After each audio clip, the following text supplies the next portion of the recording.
Hi friends, in this video we are going to watch the excellent resort in Yercaud. It's a nature friendly resort. Here I showed treetop villa and jacuzzi villa in detail, so please watch the video till the end. Chinese trendy fashion welcomes you the Brook Resorts and Spa. This resort is placed very close to the Pagoda Point in Yercaud, which is walkable from the place. This is a reception area of the resort. When you are entering, Manager Mr. Kadravan welcomes all the guests with smiling face and neatly explain about the resort. Let's listen what he tells about the resort. Brook Resorts and Spa is situated in the midst of the woods. Its signature villas are very famous, and it has a wide space of around 4 acres, and we have only 11 rooms and 20 cottages. Each cottage has its own uniqueness, and it has social distancing and enough space, and all the villas are situated in between the woods and lawns, and around the villas and rooms everything is greenery. And our family friendly resort has uniqueness of nature with serenity, and everywhere it's green. And we are very famous for our food, which is prepared without food coloring and ajinomoto, and we buy everything in fresh, and before the night we exhaust all the ingredients. We make sure always we prepare and serve fresh food, and all our food are very delicious because we use a secret ingredient called love and care in our food preparation, so it tastes delicious. You cannot expect any coloring or brightness in our food, since we don't use food coloring. And we are very famous for our tribal food, which is 400 years forgotten recipes, and we are the only resort in India who offer this delicious cuisine. And we have the facilities like swimming pool, spa, gym, recreation room with table tennis, chess, carom, bullseye, shuttlecock, lawns, gardens, multi-cuisine restaurant, conference hall, shooting, archery, and the children's play area. Our restaurant starts from 6 a.m. and closes by 10 p.m. The swimming pool will be open from 9 a.m. to evening 5 p.m. and swim shoot is compulsory. And we have the facilities whichever is enough to fulfill the family's entertainment. In evening time, we used to have a bonfire and fun games to entertain the guest. All our resort staffs are well prepared for the COVID restrictions. We gave them full training so that they will maintain the COVID safety protocols and social distancing. Always they wear mask, and their hospitality is top notch. We care for our guest, and that's our strength. We have a very good team which is well trained and always care for the guest, and our mantra is customer satisfaction, and we care for our guest. That's our uniqueness. Thank you. As Mr. Kadran sir said, its resort was fully greenery. If you love nature, definitely you are going to love this resort too. Because wherever you go, you are going to see only trees. Without spoiling nature, they constructed this resort, so it gives feel like you are staying in jungle. And the special thing is treetop villa. It gives different and memorable experience. This is a best resort for family and couple, so do visit and stay this resort and enjoy your holidays.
Last 30 seconds. 1,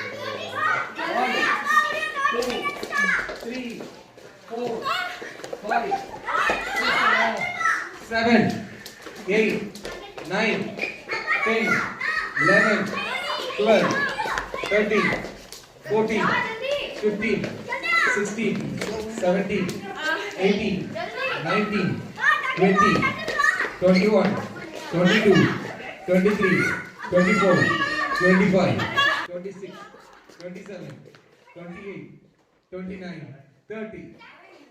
Okay. Who has the most number of